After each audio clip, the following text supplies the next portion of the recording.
Our esteemed guests here. They don't need an introduction, but just in case. Welcome, Mayor Sutcliffe. Thank you. Councillor Kathy Curry, Kanata Carleton, and my dear One friend. guy clapped for me. Thank you, sir. Thank you, sir. Give me your address and your property taxes will be lower next year. Thank you, sir. I didn't know this was going to be a comedy. I know, I didn't know this was going to happen. And Amanda Gordon, the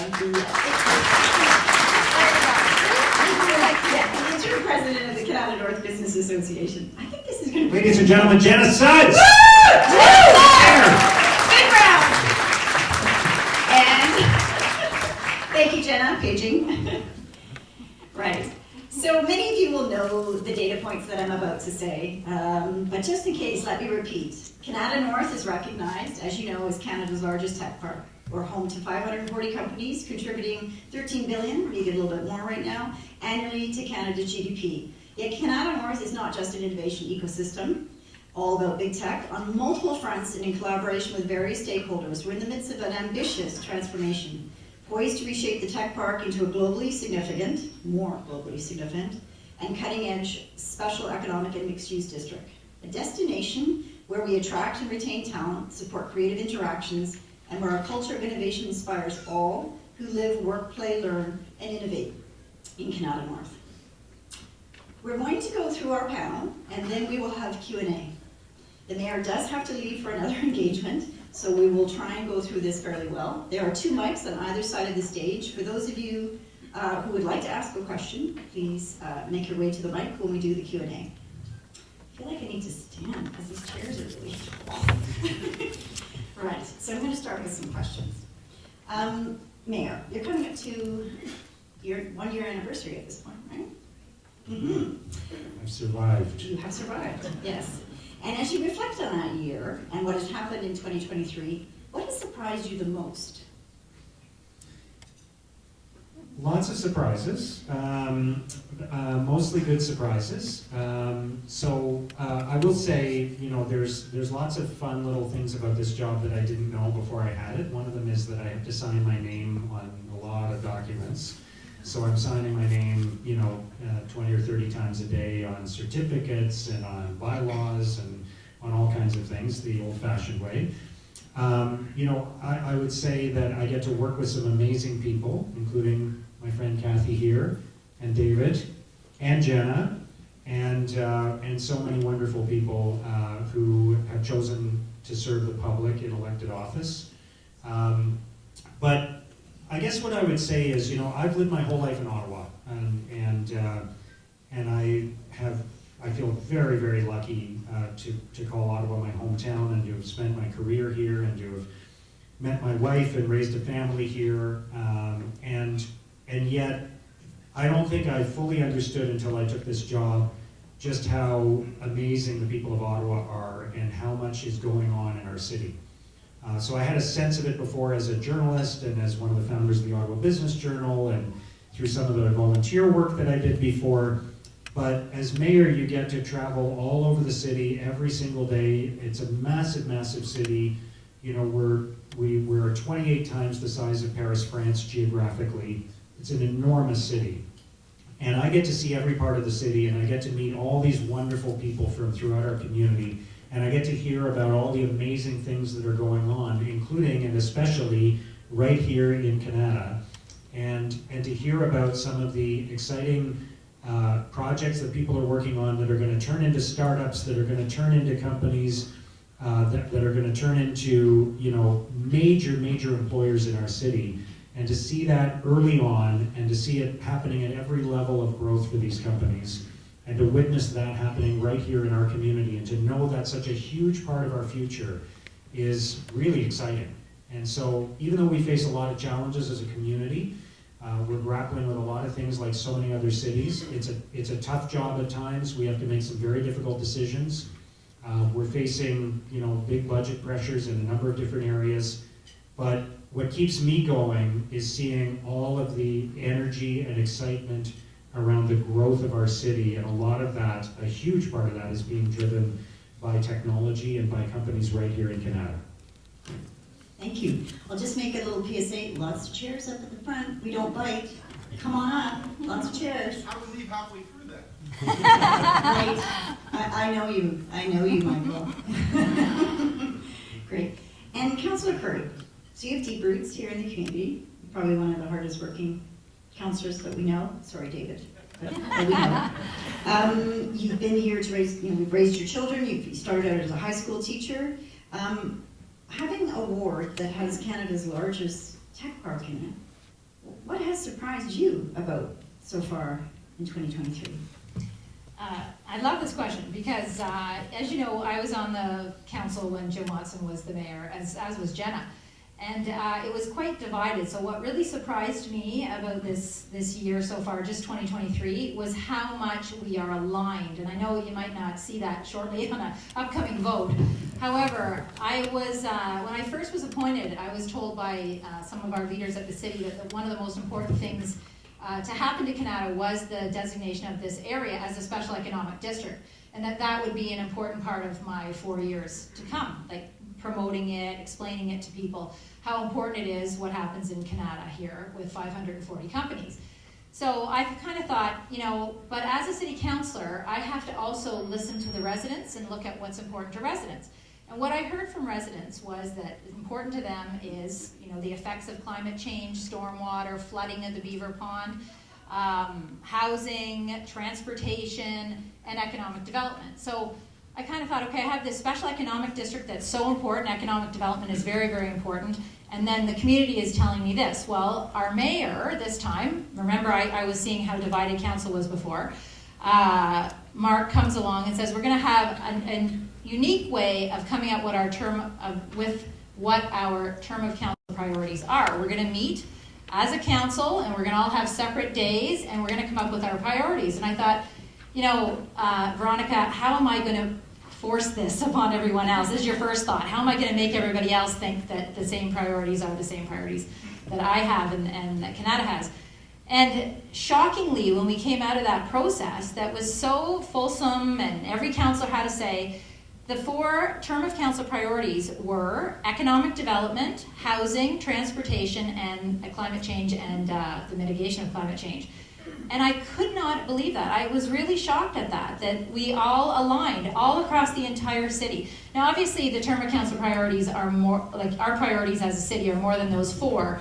But when you see that those are the 4 priorities, that's how budgets are developed, right? That's how policy is developed. That's how we make decisions, knowing those are the 4 priorities. So I will say that was most surprising to me, that I wasn't going to have to battle anybody for these, that we are all in alignment. Thank you. Amanda, I know you love this question as well. So what has surprised you, given your role with the Kanata North Business Park and working in the park? Sure. So first I want to say thank you, Veronica. Terry Matthews, I see you back there. I want to say thank you to the community for coming out, because it really is a gift to be able to talk to everybody about what's happening in Kanata North. And what a full house. This is incredible. I also want to do a quick shout out to a special guest that's here tonight. Conrad Sobe's here from the Canadian Red Cross. He's the president of the Canadian Red Cross.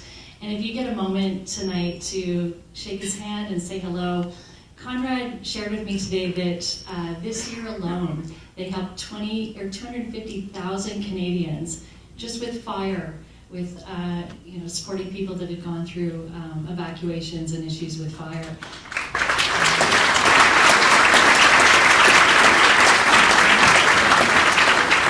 I met Conrad at a mayor's breakfast recently with the ambassador from the Ukraine, and I thought, how can we as a tech community support the Canadian Red Cross? So that's something I'm excited about.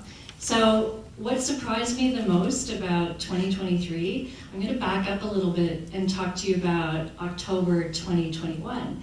So October 2021, our technology park was, I don't want to say on fire, but our technology park was certainly at a height. Ben had somebody from CIBC at a TechTuesday recently who talked about the amount of jobs that were out there, the amount of fighting for talent, the amount of acceleration of compensation that was happening right here in our market was significant. It was impacting our ability to compete. It was impacting our ability to retain talent. Fast forward to November 2022, so a year and 1 month later, we were at the height of restructuring, of layoffs in the technology space, not just within Kanata North, but across our whole industry. And so we come into January 1, 2023 with our lowest amount of jobs on our job board. We come in with a very conservative market. So we had about 400 jobs that were open in Kanata North. We had about 21,000 that were open with tech companies that were based out of here. What I've seen throughout 2023 in our technology park, because I'm here today representing the tech park, is that slow conservative growth. We tend to go up, down, up, down, up, down. But we've been so much more conservative. Our CIBC investors talked about hold your cash. It's a time to hold your cash. Don't spend, because if you think it's going to take you 12 months to get funding, it's probably going to take you 16 or 18 months. And so we have seen that conservative growth that's coming back in the technology park. But what I am also seeing is that our job board today is around 28,000 open positions that are in our tech park. We're seeing about 700 to 800 of those that are here. So we do have that recovery happening, but we tend to fall around the 1,600 jobs that are in Kanata North. I'm not just focusing though on jobs. If I look at our tech community, we have some beautiful things that are happening. People are doing it in a shy way. I talked a week ago at EY and talked about that we've been telling a message in the Ottawa community about LRT. We've been talking about problems with downtown. What I'm starting to hear is more and more momentum on things like the Ottawa Hospital build, on Zibi, what's happening, on our Nokia, Ericsson, our Main developments, and rumors about a Brook Street development. And so we're starting to see that build. But what has surprised me is that it hasn't been our classic tech, it's a slow conservative build that I think has a lot of promise. I think for me, one of the most surprising things that happened is the fact that we're still getting together, and there's this desire to get together, to collaborate, to share ideas. I think the piece that I see the most is parking lots are getting more full, are coming back, and just from this evening we had to, we had a sold out event, which I don't think we've done in a couple of years. So I think it's great that we have that. My next question has to do more with about Kanata North achieving a vision. Achieving a vision to be a globally relevant tech hub, which in many cases I think we do punch above our weight in many different sectors. And as well, though, as being a thriving place to live, work, play, learn, and maybe innovate and invest. So my question would be, Mayor Wesley, talk to us a little bit as what you see critical that the city is doing to help Kanata North achieve its vision. So a couple of things. First, I'll let Kathy maybe speak to some of the specific things in this area, but more broadly, in terms of the City of Ottawa, for Kanata North to be successful, the City of Ottawa has to be successful. Our entire community has to be healthy and strong and be growing. We have to have the right kind of transportation infrastructure, all other kinds of infrastructure. And so, we're working hard all the time on those kinds of things. And I know, light rail is kind of a punchline to a joke right now in Ottawa. It's unfortunate, but, once we get that all fixed, and we will, this will be the backbone of a transportation network in our city, around which we will build for generations to come. It will be a huge part of how the city is built going forward. Next year, we're going to open the north-south line, which will be called Line 2 or the Trillium Line, and it will take people to the airport on light rail. It will take people all the way out to Leitrim Road, and we'll build around that. So it's a huge opportunity. And I think I think we have so many assets in the city. It's very easy to get, when you live in a community, it's very easy to see the problems, the challenges, the traffic. We're experiencing many of the challenges that other cities experience around homelessness and housing and crime, and we don't have enough ambulances, and it takes too long to offload people in our hospitals, and all of those kinds of challenges. But I talk to mayors around the world and across Canada all the time, and there are so many places that would love to, so many mayors that would love to trade places with me. They don't have the same kinds of communities, the same kinds of opportunities that Ottawa has. So we just have to build on our success. We just have to build the kind of infrastructure that will make this continue to be a great place to live. Lansdowne Park is a great example, and we're going to be debating it over the next day or 2 or 3 or 4 or 5 at City Hall. But this is a big investment for the city of Ottawa, and we've got to get it right. But it's also a destination and a place for people to gather. And I'll tell you, when I was 19, 20 years old, growing up in Ottawa, I didn't go to Lansdowne Park. That was not a destination that I went to. My stepdaughter, who's now 24, when she was 19 or 20 years old, she and her friends went to Lansdowne Park every weekend. And so having a place like that, and having so many other places, we've got to improve the Byward Market and address some of the issues there. We've got to work on downtown Ottawa.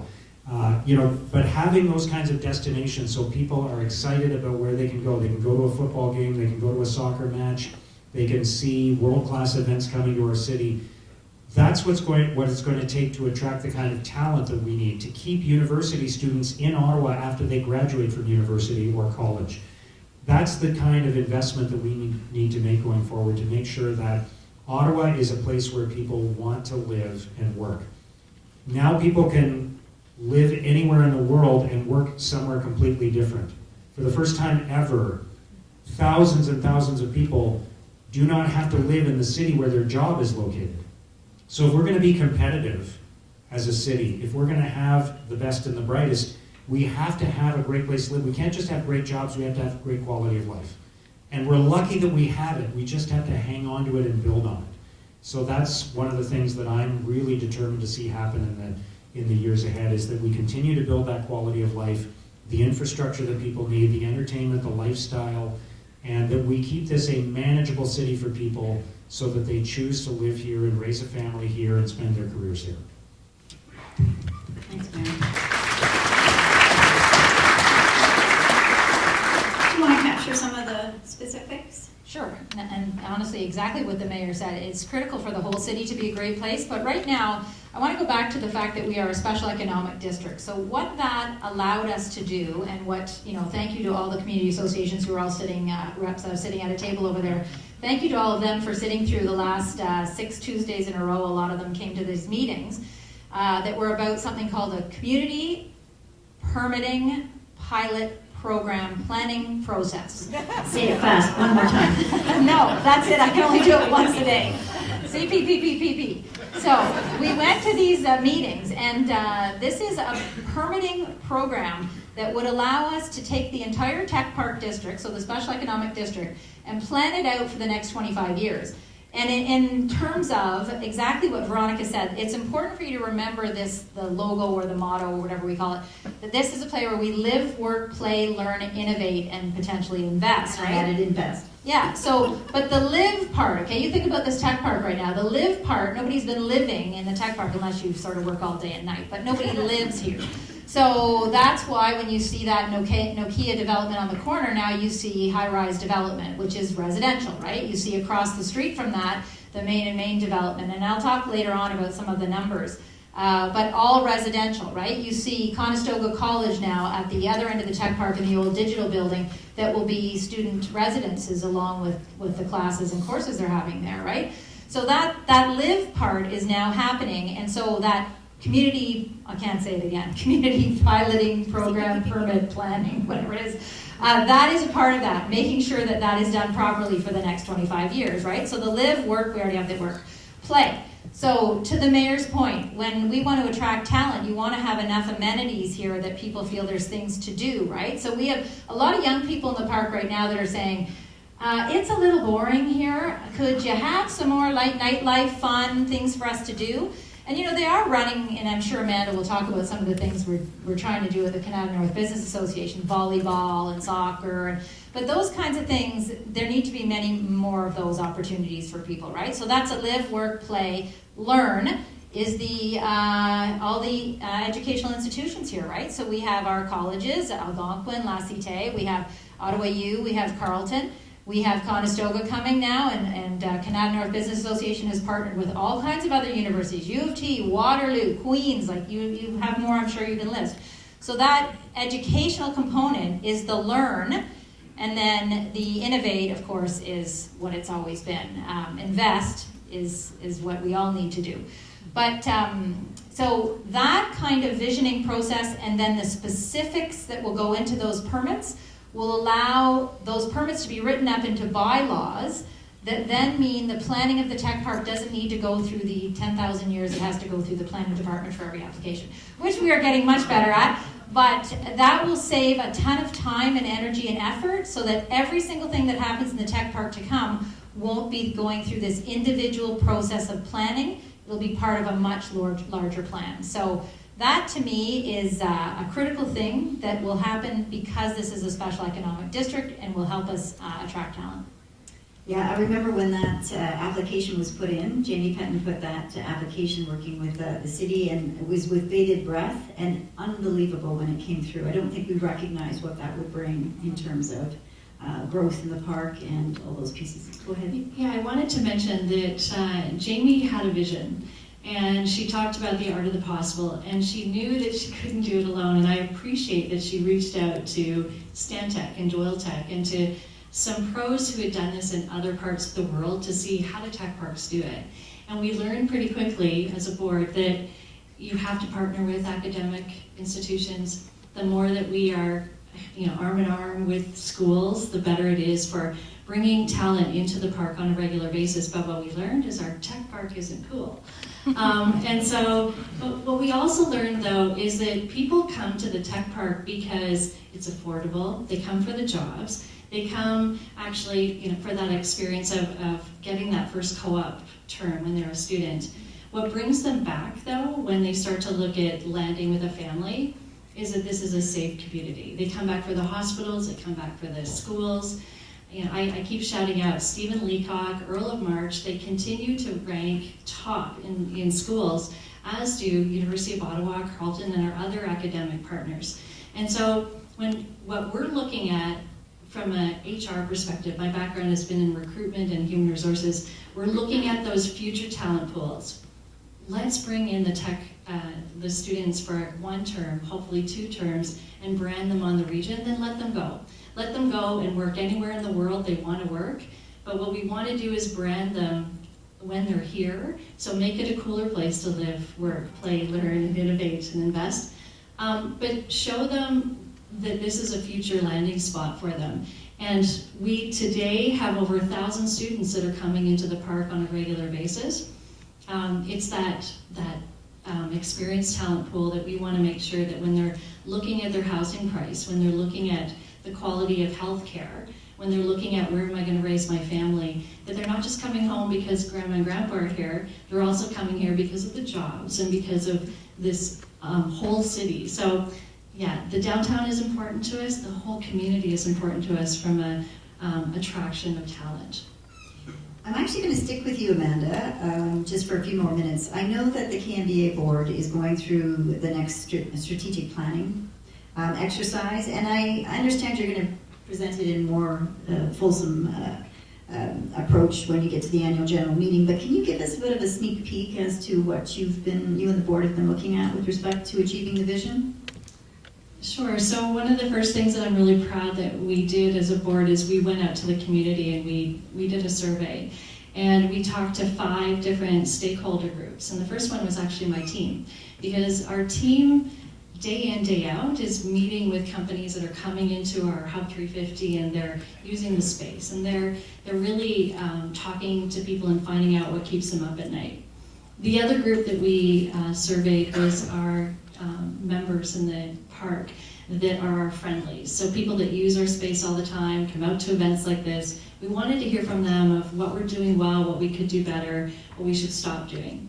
We then went after our missing in actions. So the members, we have 540 member companies. There are a lot of them that don't show up for things. And we wanted to know, why don't you? Are we still doing a good job? You just don't need us, what's going on? We then went to our small business owners and we talked to the hardware stores, the florist shops, the retail, the grocery stores, and then we surveyed our board. And when we looked at our board, what we wanted to do is understand if they have blind spots. Do they really appreciate what the tech park is asking for? And what we saw was that we're aligned. Pretty much every survey said you're doing phenomenal work, keep doing what you're doing, do more of actually what you're doing, and stop the food trucks because nobody's coming out to the food trucks. But the yoga, the volleyball, all those programs, but it was more about the connecting and the community was important. So we used that data and we also used data on what's happening across the world. What are we seeing in other cities? We know that downtown cores are suffering all over, but what's happening in Silicon Valley with retention? Are they losing people because housing is an issue and people have gone to live somewhere else? So what are the trends that are happening in industry?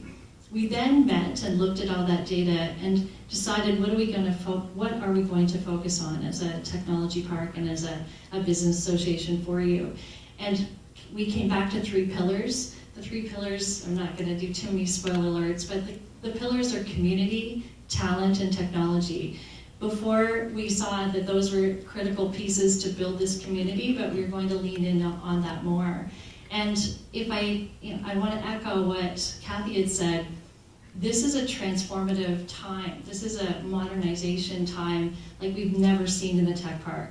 To bring talent into the tech park, people living actually right in the tech park, is different because it means when people wake up in the morning and they grab a coffee, they're actually grabbing a coffee in the tech park. They're walking to work. What I love most about that is that they're stopping and talking to people and they're connecting. And that connection in our tech park is something that retains talent at a different level.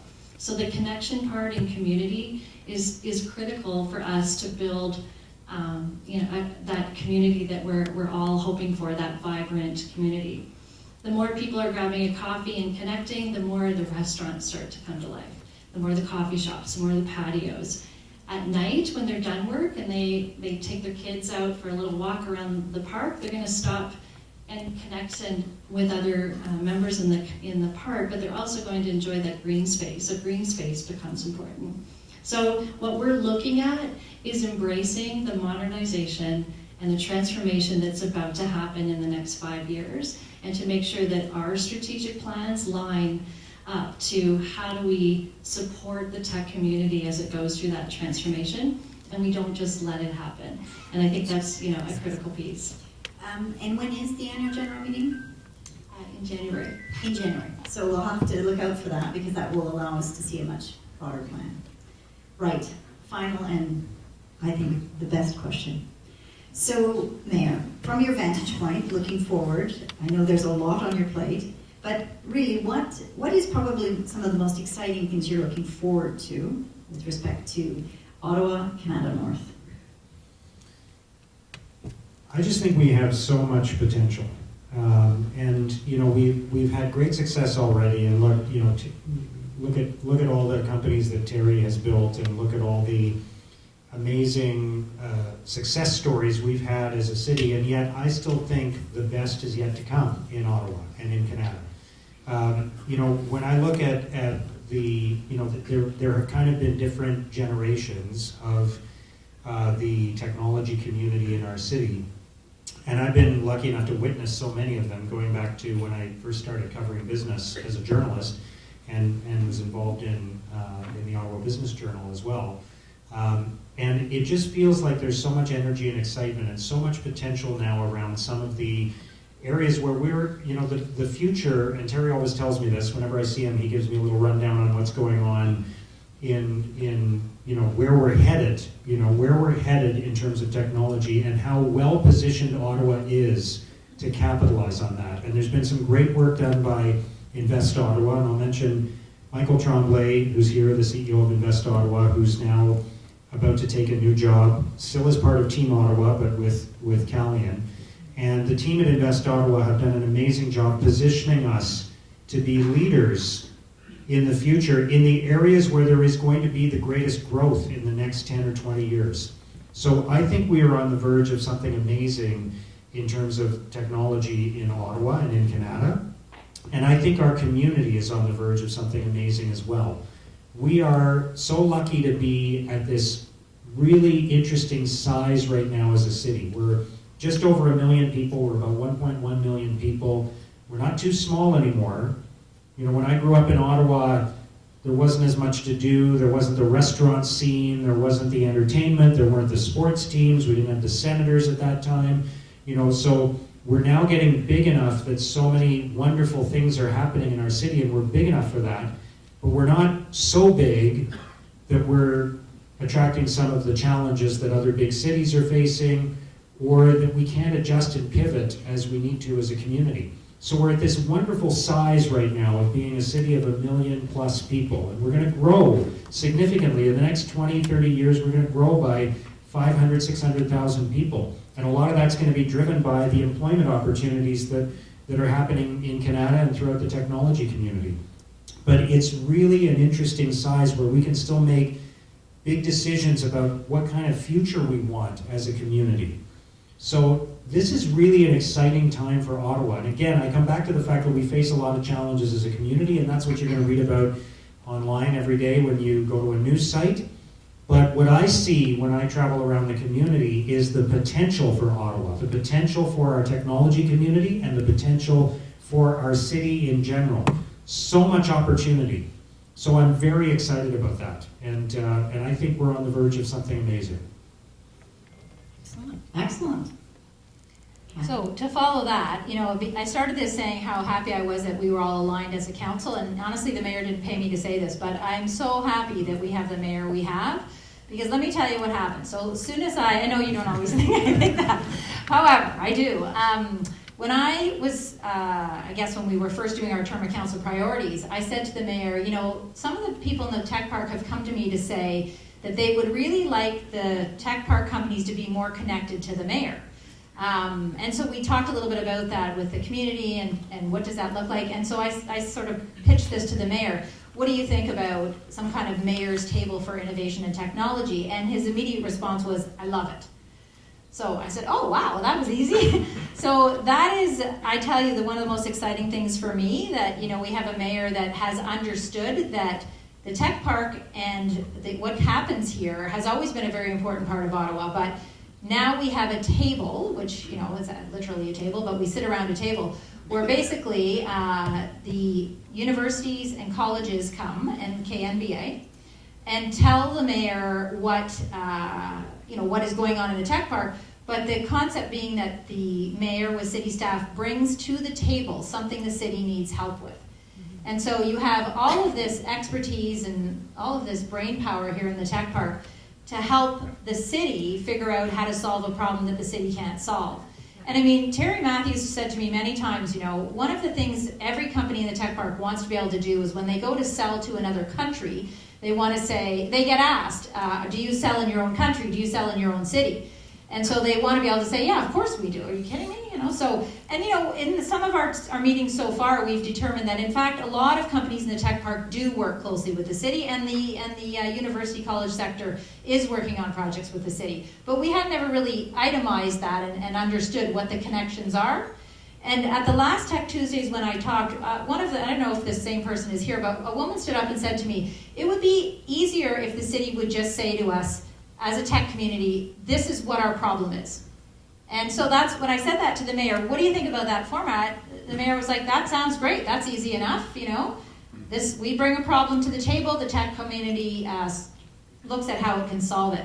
So to me, that's very, very exciting. The other thing I will say is that when we look at what we need to attract talent, as a city council for Kanata North, we have approved since September 2021, I see Marianne Wilkinson here and Jenna Sudson, you will know, but as of now, we have approved 10,412 residential units in Kanata North, just Kanata North. So we have housing. We are continuing, that's already approved, ready to go. I have so many more files coming to the planning committee that you wouldn't even believe it. So we are getting ready for the need. I mean, we have the lowest vacancy rate there is in the city, in Kanata North right now, and yet we have all this development happening. So we have housing. We have at least the LRT coming to Moody, where we can have buses come up Carling to the tech park and go back down and people to get on at Moody Station. We have a route review with the transit department looking at all new routes that will be better serving Kanata North and the whole city for that matter, with the potential for on-demand busing and of course to continue with the autonomous vehicle shuttle. So, I mean, honestly, I have a long list. I could go on and on. There is so much, to the mayor's point, there's so much potential and so much of it in Kanata North that it's hard to list just 2 or 3 things I'm really excited about. She did warn me that she had a long list of things she wanted to talk about. Really did. Amanda, I know there are many things that you are excited about, but can you bring us to a couple of those? Sure, and my family will tell you that I can often be the glass is half full, the unicorn and butterflies girl. So I force myself at work to look at data, because data to me grounds me and it tells me the real story. And one thing that I've been doing lately is studying it to help create our strategic plan. And Nokia, if you look at why they chose Kanata North, in that decision process, they had to look at where are we going to expand next. They could expand anywhere in the world. They chose Kanata North. If you look at Ericsson and go and talk to them and say, why did you choose Kanata North? They'll tell you, we were looking at expanding and building a lab and having residential. We were looking at where we were going to go next, and we chose Kanata North. Dell just announced that they have already hired 450 people, and Dell is a massive organization, and to do their next development in engineering and R&D, they chose Kanata North. I can tell you about Trend Micro, I can tell you about a whole bunch of other companies that are all choosing Kanata North. And so I have to sober myself, because as a board, we have to see this strategically. And when you dig down, the reason why they're choosing is, you know, all the things I said before. It's attraction and retention of talent and our beautiful, rich talent pools. So I go back to, I am really excited, most excited about the day when that first person walks out of a tower from Nokia, from Ericsson, from Main and Main, and grabs a cup of coffee in the tech park. I'm also really excited about people like Kathy and our mayor and Jenna and all these other people that are champions for us, that are out there, that are actually supporting the park at a much different level. When I first met Jenna, she had introduced me to a group of people that were our HR leaders in the tech park. She made us come together and sit at a table. And we were all competing against each other at that time. We were competing for talent. We'd go to a career fair, and I was going to steal from you, and you were going to steal from me, and then we'd go have a glass of wine after. But what we've done in the last 10 years as a BA is we've come together as a community to fight for talent, to attract talent, to retain talent at a completely different level, and it's paying off. And so to be able to go to market and say we have 1,600 jobs open today, we have all these different things is a game changer. And so that's what I'm most excited about. So the day that we grab a cup of coffee with the person who's coming out of Kia, let's all high five on that one.